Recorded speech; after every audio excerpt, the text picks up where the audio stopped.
Tanny is a hopeless loser with no chicks, until his quiet existence becomes the sole obsession of a crazy chick, whose desperate attempts to bone him set off a chaotic chain of misunderstandings and a desperate, heartfelt confession. It all begins with Suzuki carrying out an extensive makeover of her face as she prepares for school. She ignores the fact that she might run late, and instead makes sure that all the colors are in the right places to avoid participating in the tournament of clowns. After she is done, she excitedly walks to school and greets literally everybody she meets on the way, as if she were competing for Miss High Morals. The moment she enters the classroom, her attention immediately shifts to the quiet dude, Tanny, who sits beside her. Unlike the others she's been greeting, it takes a moment to greet Tanny, and when he replies, she heaves a sigh of relief before taking her seat. Two of her friends soon show up to talk about her heavy makeup, but she really doesn't care as she gives excuses for why she picked the type of makeup she used. Suzuki wastes no time switching her focus to Tanny again, until her friends scold her for always disturbing Tanny. Unknown to the two, Suzuki is secretly in love with Tanny, which is why she is always all over him. Suzuki had fallen for Tanny because he is someone who speaks his mind when he needs to, even though he is the quiet type. Suzuki recalled the day they changed seats that put him close to Tanny. This was easily the best day of her life because she finally got the chance to speak directly to Tanny. Suzuki is fully immersed in her imagination until her friends call her back to reality. They ask her a question, and she ends up adding Tanny to the equation. Her friends then tell Tanny to let them know if Suzuki is pestering her, but surprisingly, Tanny lets them know that he doesn't mind. The moment Tanny utters these words, Suzuki's head almost blows apart like an inflated balloon. Suzuki is shivering all over, wishing that she could get the chance to speak to Tanny as she wants. Suzuki is still recovering from the sudden emotional burst when her friends suggest that they visit their favorite burger spot after school. Suzuki plans to refuse the invitation, since she has her homework to attend to, but seeing the excitement on their faces, she has no choice but to accept. Later on, one of the hopeless dudes in the class, Marimo, shows up, asking Suzuki if he can copy her homework. Being the nice girl that she is, she hands over her homework. During lunch, Suzuki's friends talk about Tanny casually, but every topic about him sends Suzuki into a frenzy. At some point, she almost chokes on her drink, and when they ask her what she is wrong, she covers it up with a lie. Later that day, Suzuki finds herself stuck in the restroom, thinking about her miserable life. Before she knows it, almost everyone in the school has left. She finally summons up the courage to go home, but everything goes crazy when she reaches the locker room to find Tanny. Suzuki almost faints on the spot, but she gathers the courage to speak to Tanny, asking him why he is at the school so late. Tanny replies that he had committee stuff to attend to. Suzuki then asks him which way he usually takes when going home, and Tanny reveals his usual path. Suzuki is completely blown when she realizes that they take the same route. She manages to gather the words, and she asks Tanny if they can walk part of the way together. Moments later, the two are seen on their way home. Tanny remains quiet, dude that he is, while Suzuki starts firing questions everywhere, trying to make the conversation lively. She keeps jumping from one thing to the other until she reaches her visit to the burger shop. Suzuki talks about how big the burger was, but suddenly, it dawns on her that she might be yapping too much, and the conversation might have gotten really boring for Tanny. Not knowing what to say, she suddenly asks Tanny if he would be willing to grab a burger with her. Suzuki immediately suffers a brain freeze when Tanny says yes. Suzuki can't process what she just heard, as she tries to figure out if Tanny was only playing along to match the mood. However, it dawns on her that Tanny is not such a person. Suzuki starts to panic in an attempt to find something to say back to Tanny to make sure the moment doesn't die. In the process, her hand suddenly touches Tanny's hand, and she turns red like a tomato. She freezes up in fear, and Tanny just stares at her without saying a word. In a sudden turn of events, Tanny grabs her hand and holds her. Suzuki almost could not believe what was happening, as she concluded that she must be dreaming. At the same time, she realizes that her palm is sweaty like crazy. Even her heartbeat is so loud that it can be heard outside. She loses sense of time until they finally reach the crossway, where they are going their separate ways. Tanny drops her hand, and this is when she finally comes back to her senses. From then on, Suzuki totally loses her memory, as she has no idea what she said to Tanny or what he said to her. Suzuki even got home and couldn't make it to her room, causing her to sleep in the lobby until her troublesome brother showed up to disturb her. For the rest of the night, Suzuki remains a shadow of herself with her brain failing to process the events of the day. She suffers panic attacks every minute before she finally gets to sleep. The next morning, she finally wakes up when she falls off the bed.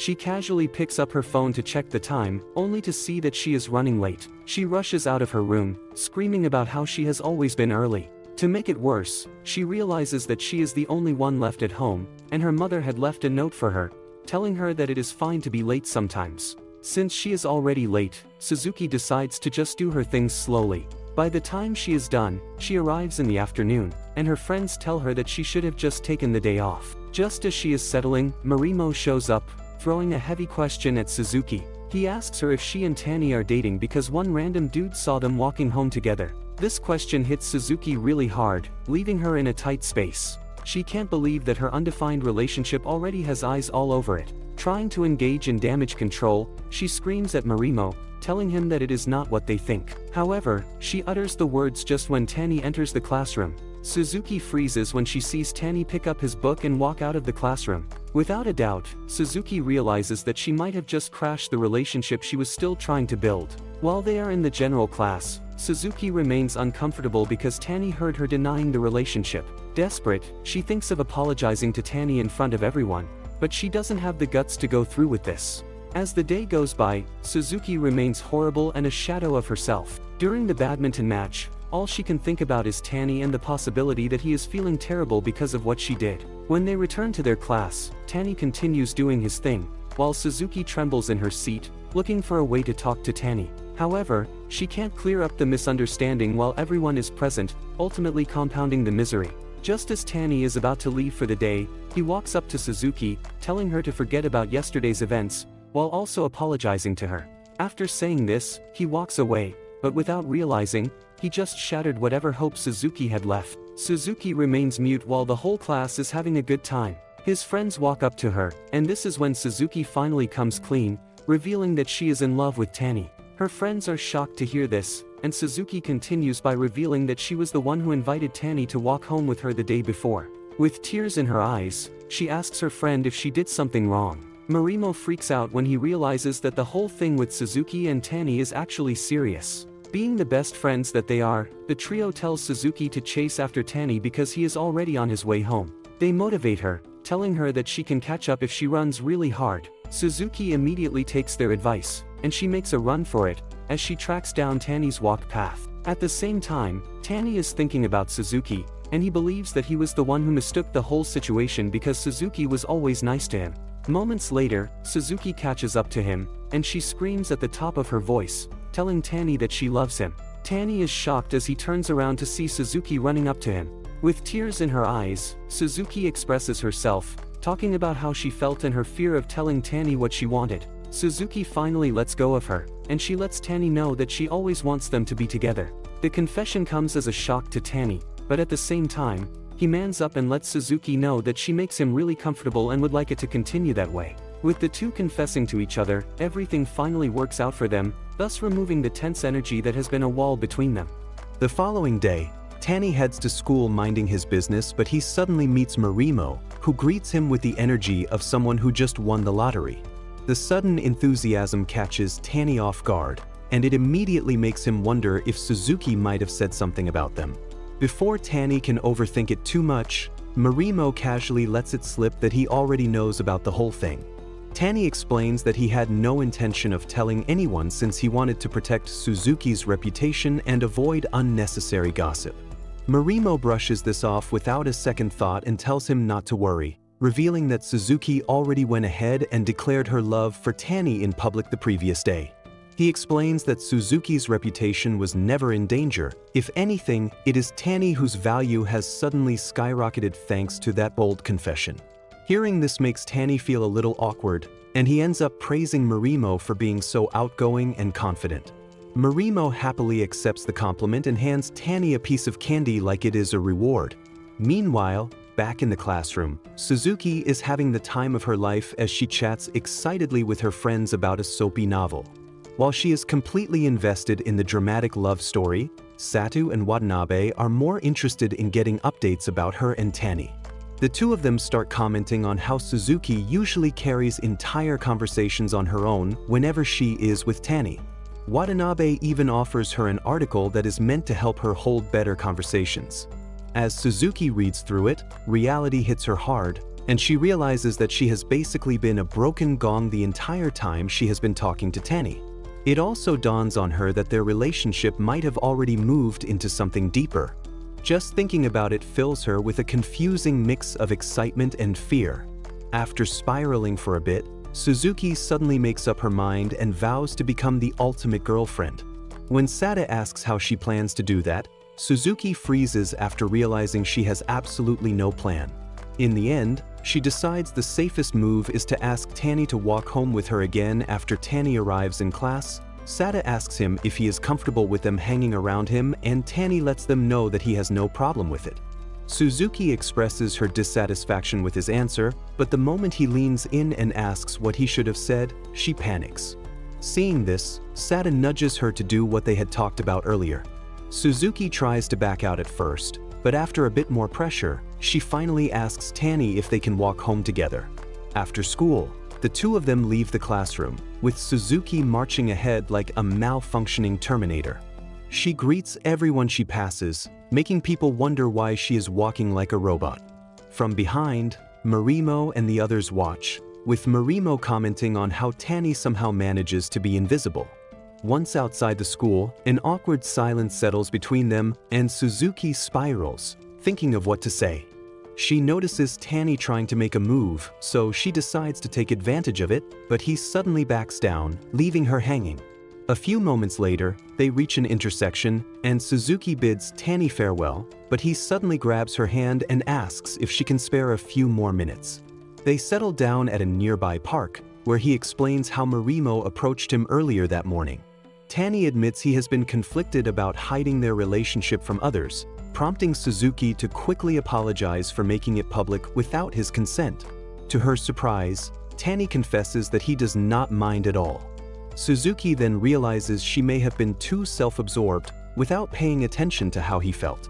With sudden resolve, she boldly declares how much she wants to tell the world about the two of them. The outburst leaves Tanny stunned, and he casually invites her out on a date.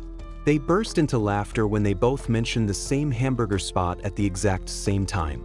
Tanny tries to search for other hangout ideas but freezes in embarrassment because of his browser history. Just like her, he had been researching how to talk to a girl. He attempts to flee, but she catches up, calling him utterly adorable. As Suzuki enjoys the moment, Tanny wishes he could sink into the ground. Then, unexpectedly, he leans in and whispers how much he loves her, and Suzuki nearly overheats. Later, as they head home together, she complains about a sore throat while still floating on cloud 9, and Tanny hands her a mint candy. The following day, Suzuki is still riding high as she happily boasts to her friends about her upcoming date with Tanny. Sata suggests that she should take a bunch of pictures during the date, but Suzuki refuses because she usually looks like an ugly chicken in pictures. After school, she runs straight into another crisis as she stares at her closet, unable to decide what to wear. The next day, her nerves are so bad that she arrives at the meeting spot 30 minutes early. While waiting, she sweats uncontrollably and considers waiting inside a restaurant but panics at the thought of missing Tanny if he passes by. Just then, Tanny shows up wearing his usual plain clothes, but to Suzuki he looks better than a K-pop idol. He had arrived 20 minutes early so she would not have to wait, only to realize she beat him to it. A little later, they reach the burger spot, and Suzuki grabs her burger with excitement, then suddenly freezes after remembering how terrible she looks while eating. Watching how naturally Tanny eats makes her overthink, causing her to nibble at her food awkwardly. Sensing her discomfort, Tanny reassures her, and Suzuki immediately goes back to devouring the burger like a hungry bear. Shortly after eating, Suzuki drags Tanny around the mall to explore before their movie starts. After a while, they head into the theater and Tanny notices Suzuki stealing glances at him. She boils over in embarrassment when he asks her about it. During the movie, Suzuki ends up crying through most of it, while Tanny stares at her, completely unaffected by the emotional scenes. Once the movie ends, Suzuki immediately rushes off to the restroom to fix her makeup. When she returns out, she spots Tanny standing near a photo booth. She wonders if this is her chance to take pictures like Sata suggested, but her nerves get the better of her. Tanny then snaps her out of it by suggesting they check out a souvenir shop instead. He explains that they should pick matching items to remember their first date, and this instantly sends Suzuki over the moon. Later on, they sit down to rest, and Suzuki starts talking non-stop about the movie, but cannot remember the names of any of the characters. As she rambles, Tanny calmly fills in the missing names, leaving her impressed by his memory. However, she realizes he did not really understand the movie at all and teases him about it. Tanny quickly apologizes, and Suzuki suddenly feels bad, wondering if he even enjoyed the movie in the first place. On their way back home, Suzuki feels satisfied because she genuinely enjoyed the date, but it slowly dawns on her that everything they did was mostly what she wanted. After getting off the train, the two of them walk in complete silence, and Suzuki cannot help wishing that the road home could somehow stretch on forever. Acting on impulse, she suddenly grabs Tanny's hand only to let go immediately, but before she can pull away, Tanny firmly takes her hand. They continue walking with an awkward tension settling between them. Suzuki starts swinging her arm, and to break the silence, she tells him that she really had a lot of fun on their date. She then apologizes for not really factoring what he likes into their date. Tanny calmly tells her that even though they did everything she enjoys, he still had fun simply because he was with her. He explains that those kinds of activities are not usually his thing, but he does not mind doing unfamiliar things as long as she is involved. Hearing this honest confession sends a rush of excitement through Suzuki, and without thinking, she blurts out that she wants to take a picture with him. Tanny agrees immediately, and Suzuki quickly positions him and tells him what to do. After taking the photo, she says goodbye, but stops when she notices him staring at her. To her shock, Tanny suddenly comments that he likes pandas while staring at her shirt, causing Suzuki to run off, completely overwhelmed. She gets home still floating with happiness, rushes to her room to check the photo, and is immediately crushed when she realizes she looks like a smiling giraffe. The following day, Suzuki's friend Azuma asks Suzuki about the plushie and is surprised to learn that it is from Tanny. She is more shocked to learn that they are dating. Azuma is a bit jealous because she has terrible luck with boyfriends. Just then, they walk in and join the others in talking about ideal types. Suzuki happily explains that she likes someone with a bad boy aura. Taira, a sad loser struggling with an identity crisis, spirals while thinking about types, and he concludes that girls just want to date popular guys. Suzuki rushes over to greet Tanny when Marimo reminds her that she still has a boyfriend. Taira is the last of their friend group to find out the juicy news, but he can't wrap his head around the bizarre mash. Basically, he feels that Tanny is a loser and way too different from Suzuki's ideal type.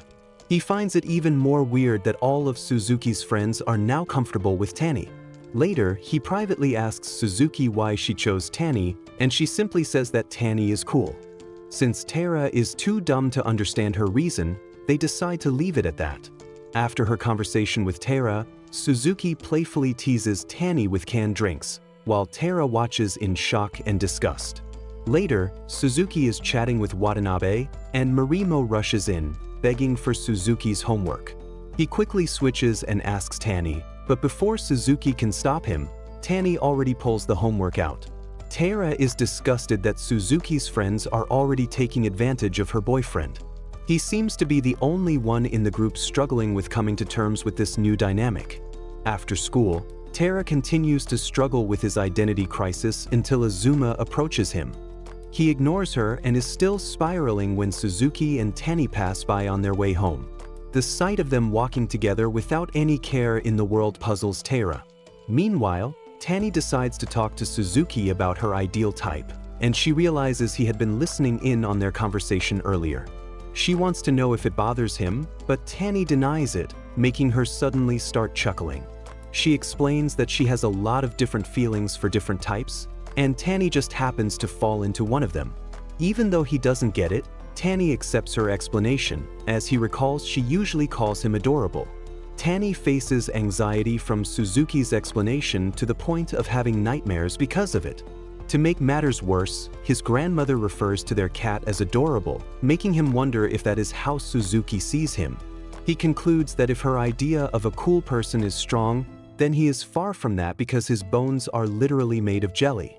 Elsewhere, Suzuki and her brother argue over space, and then he drops her off close to school on her bike. Tani is jealous when he sees them, and Azuma suddenly appears beside him. She notices the look on his face and calls Suzuki to help him out of his misery. Suzuki quickly fixes her terrible hair, and from her conversation with Azuma, Tani is relieved to learn that the bike guy was Suzuki's brother. On their way to school, Azuma and Suzuki learn that Tani is an only child, which finally makes sense to them. Just then, Tara is surprised to see Tani sandwiched between the two girls, causing the start of his usual identity crisis. After school, Suzuki is unhappy when she learns that Tani has to stay back for library duties. After telling Tani that she will be heading home alone, Suzuki sneaks into the library like a brainless ostrich. Tani catches her, and she awkwardly explains that she just wants to see what the library looks like. As it turns out, she has never set foot inside a library. She worries that she might be called a stalker, but Tani assures her that it is fine. Tani is happy to see her, but he doesn't want to make her wait too long, so he tells her to leave if she gets bored. Suzuki misunderstands, thinking he wants to get rid of her, so she gives him space. She feels bad for being too clingy, and Tani notices that she might have misunderstood him, so he tells her to wait for him until the library closes in the evening. Suzuki is over the moon and proceeds to read a book while waiting for him. Meanwhile, Tani sees another introvert reading several books on how to make conversation with people. Their eyes soon meet, and both of them immediately sink into their shell. Tani starts thinking about Suzuki and how he is terrible at conveying his feelings to her properly. Later, while waiting outside for Tani to finish up, Suzuki sees her teacher riding a tiny bike and teases him about it. When Tani arrives, she tells him about it and laughs uncontrollably at the thought of a big dude riding a small bike with wheels the size of a pancake. She tells Tani that she finds the teacher adorable, but he can't relate to her joke. Tani then asks Suzuki what she means by always referring to him and others as adorable. He understands that cats are adorable, but he doesn't see how a chubby teacher can be considered adorable. After thinking about it, Suzuki explains that she uses it as a term of endearment. Later, they stop at their usual intersection, and Suzuki proudly brandishes the book she picked up from the library. She tells Tani that she will be visiting the library more often, and Tani tells her that he has read the book. Suzuki is happy because they just might have similar things to talk about. She tells him to recommend more books for her to read, even though their tastes in books might be different.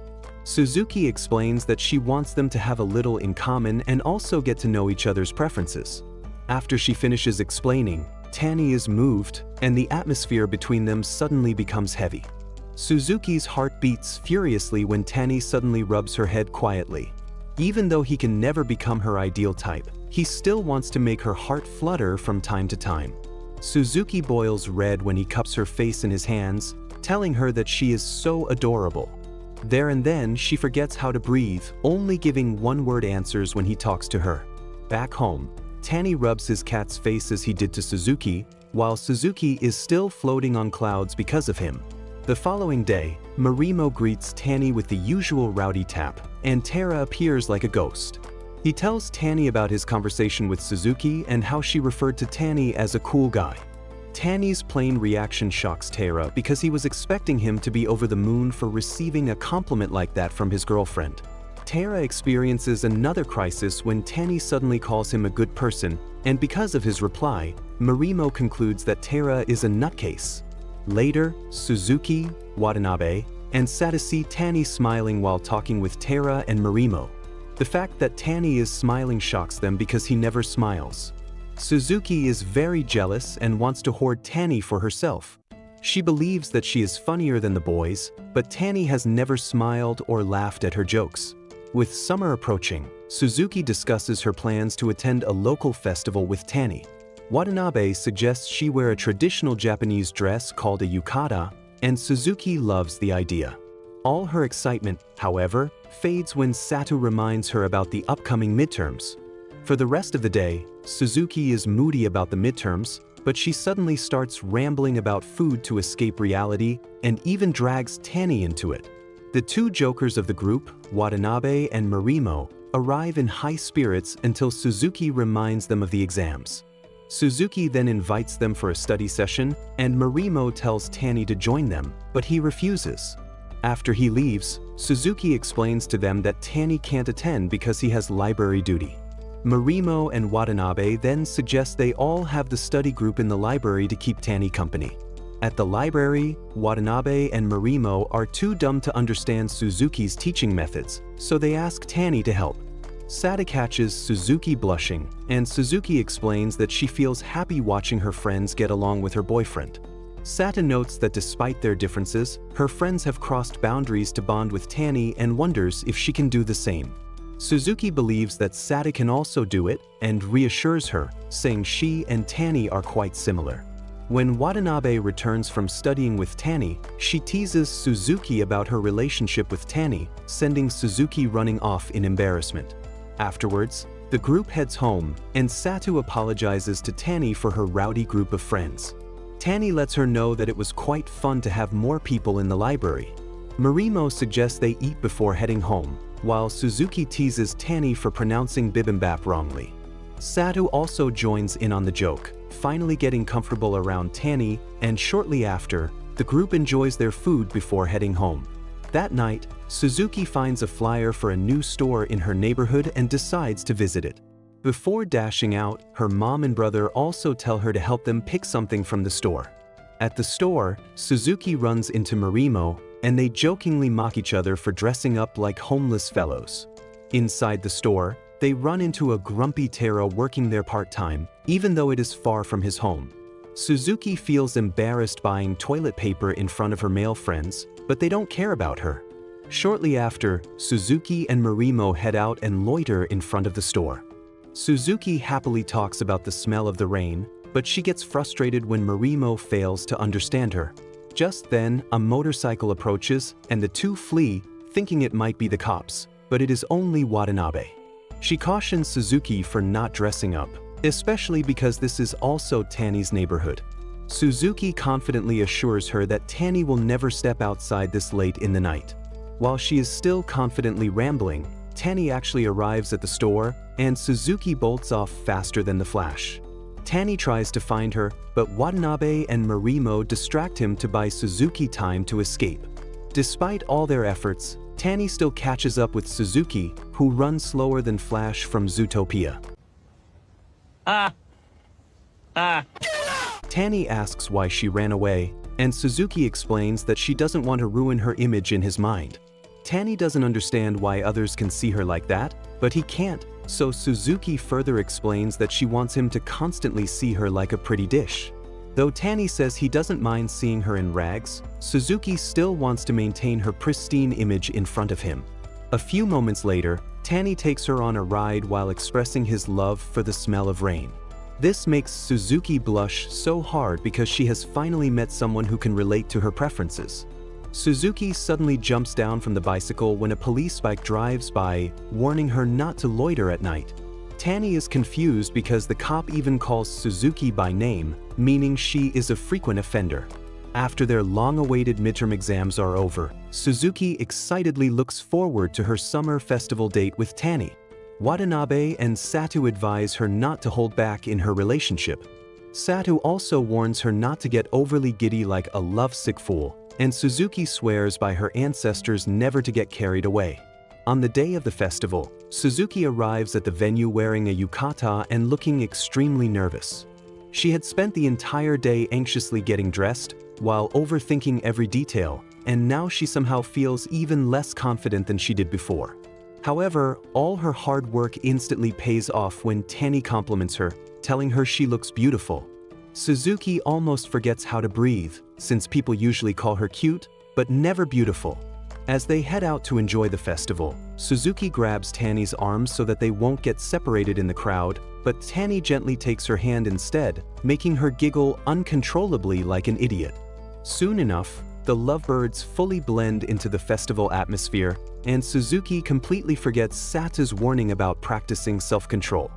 With Tanny constantly showering her with compliments, it becomes even harder for Suzuki to keep her feelings in check. While acting all mushy on the street, Suzuki notices another couple acting even more outrageously in public. Though shocked, a part of her badly wants to do the same thing with Tanny.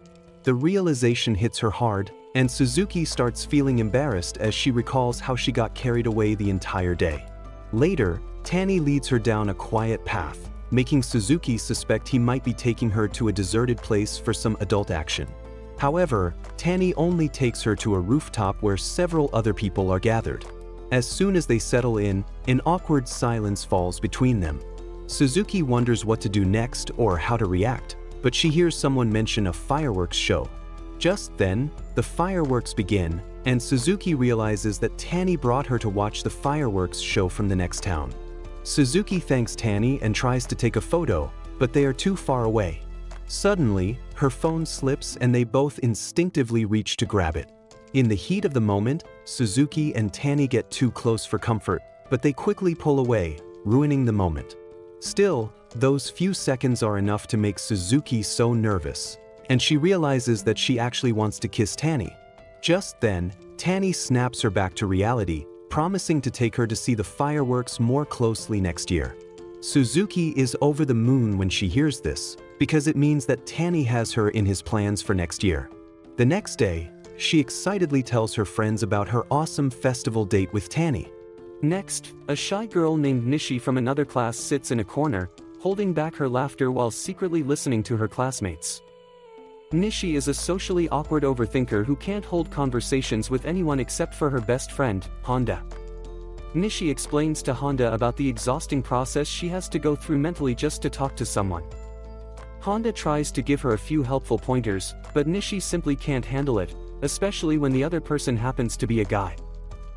Nishi then opens up to Honda about Tanny, explaining that she used to think he was similar to her, but recently, he has been hanging out with the school's delinquents, and that has been bothering her. Honda tells her that she might actually be jealous of Tanny because he can easily engage in conversations with a diverse group, which is something Nishi desperately wishes she could do. After her conversation with Honda, Nishi realizes that she was really jealous of Tanny and wanted to be among the fun group like him. She then recalls how uncomfortable it was for her when Marimo caught her giggling secretly back then in the library. After spiraling during lectures, Nishi tells Honda that she will keep in her lane for now instead of aiming to hang out with people way out of her league. Just then, Marimo steps into their class to borrow Honda's note, sending Nishi down another anxiety hole. When he notices that Nishi has the same hobby of gathering bread stickers as him, Marimo is excited and starts rambling about it. Nishi finds this extremely funny, and she starts giggling, but when Marimo turns to pay attention to her, she cowers in fear. Suzuki soon arrives as rowdy as usual, telling Marimo to help her catch an insect in their classroom. Before leaving, she commends Marimo for chatting with a pretty girl. After they leave, Honda realizes that the delinquents Nishi was talking about are actually Marimo and Suzuki. She quickly explains to Nishi that Marimo isn't a delinquent and that they were even in the same class before. Apparently, Marimo has a strange thing for weird, quiet people who laugh at his jokes, and once he notices them chuckling, he tends to become obsessed with them.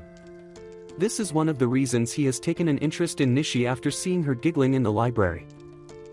After his visit to Nishi's classroom that day, Marimo starts showing up there more often under the pretext of talking to Honda. Every now and then, he tries to include Nishi in the conversation, but she always curls up into herself like a frightened snail. Honda, however, sees right through Marimo's game, and she believes he might be the perfect candidate to help Nishi overcome her anxiety. Before leaving each time, Marimo always gives Nishi bread stickers for her collection, but Honda thinks it is a painfully dumb way to make any real progress between them. After a long, torturous speech from some old fogey, Suzuki and her classmates are completely drained. Marimo suddenly gives them something entertaining to talk about when he asks them for advice on how to rizz a girl. Suzuki and Azuma suggest different ideas on how he could get the girl's contact information, but Tara ruins the fun, saying it might be scary for a stranger to suddenly ask a girl for her number. Marimo then makes things even more confusing by admitting that he doesn't actually have feelings for the girl. After thinking it over for a moment, he decides that his feelings for her might actually be heading towards love. Pleased by this sudden turnaround, Suzuki and the others cheer him on, fully invested in Morimo's budding love life. Later on, Marimo marches straight into Nishi's class and bluntly asks for her contact information, leaving Nishi trembling. Even Honda is shocked because she wasn't expecting such a direct approach from him. After a brief hesitation, Nishi shakily gives him her contact details, while Honda remains stunned by the entire exchange. After school, Suzuki calls Tani and invites him to hang out at the library the next day. When Tani asks why she is whispering, Suzuki explains that her house has no soundproofing and she doesn't want her brother finding out about her love life. The following day, Tani tells his mother that he is going to the library, but he leaves out the part about hanging out with Suzuki. Suzuki meets him halfway, and they head to the library together, only to discover that there are no empty seats. Suzuki suggests hanging out at a cafe, but Tani decides they should use his house since it is the closest to them. Suzuki panics when she hears this because she is not dressed properly for meeting the in-laws. As if sensing her thoughts, Tani lets her know that no one will be at home except them. This only worsens Suzuki's anxiety as her mind wanders to the red light area. However, when they arrive at Tani's house, Suzuki is a bit disappointed because Tani simply focuses on reading instead of making any shady moves. They study quietly until Suzuki's stomach begins to growl like a mountain beast, so Tani serves her food. While eating, Suzuki asks Tani if his family knows about her, but Tani replies that they don't. He lets her know that he can tell them if she wants, but Suzuki tells him not to bother. After lunch, Tani heads back to his room, and Suzuki sees this as the perfect opportunity to snoop around, so she follows him inside. While poking around, Suzuki learns that Tani lives with his grandmother and even flips through his middle school yearbook. At some point, she suddenly leans in close, making Tani forget how to breathe, only for his hopes to be completely crushed when he realizes she was actually fixated on the cute cat behind him. After playing with the cat for a while, Suzuki decides to head home, but while fooling around outside, she almost trips. Tani catches her just in time for his grandmother to see them in a compromising position. Suzuki quickly greets Tani's grandmother, but she freezes mid-sentence, unsure of how to explain their relationship. As things get awkward, Tani steps in and introduces her as his girlfriend. Tani's grandmother is pleased and picks a few vegetables from her garden, asking Suzuki to take them home. When Suzuki gets home, she finally confesses to her mother that she has a boyfriend, but she begs her not to tell her father or brother. Her mother agrees and encourages her to bring Tani over for a visit soon. Meanwhile, Tani's grandmother is over the moon after meeting her grandson's girlfriend. After summer break, the students begin preparing for the cultural festival, with Suzuki's class assigned to run the food division. During the preparations, Suzuki excitedly tells Azuma and Marimo about her summer date with Tani. Later, Marimo informs them that he made no progress with Nishi over the break, leaving Suzuki and Azuma disappointed in him. Elsewhere, Nishi confides in Honda about the awkward texting between her and Marimo throughout the summer. Although Honda suggests she simply ignore him, Nishi refuses and blames her awkwardness for the tension between them. She explains that Marimo had wanted to call her over the break, but she was the one who turned him down, which only made things more uncomfortable between them. Back in the classroom, Azuma and Suzuki are still busy dissecting Marimo's pathetic love life, and they tease him about how he always seems to start dating someone on a whim just because they laughed at one of his jokes. During the discussion, Marimo accidentally brings up Suzuki's ex-boyfriend, instantly leaving her flustered. Meanwhile, while out shopping, Tara grows anxious after noticing Nishi and Honda stealing glances in his direction. Convinced they might be gossiping about him, he hurriedly urges Tani to leave the store. Elsewhere, Azuma and Marimo continue trying to pry into Suzuki's past relationship, but their interrogation is cut short by the timely arrival of Satu and Watanabe. While relaxing after their shopping trip, Tara asks Tani about his insecurities when it comes to dating Suzuki. He feels almost pathetic for bringing it up, convinced that Tani isn't the type to be bothered by something so trivial, but to his surprise, Tani admits that he is constantly plagued by self-doubt. On the day of the cultural festival, Suzuki and her friends enjoy themselves running their classroom restaurant, and by the second day, Suzuki is ready to slip away to explore the festival with Tani.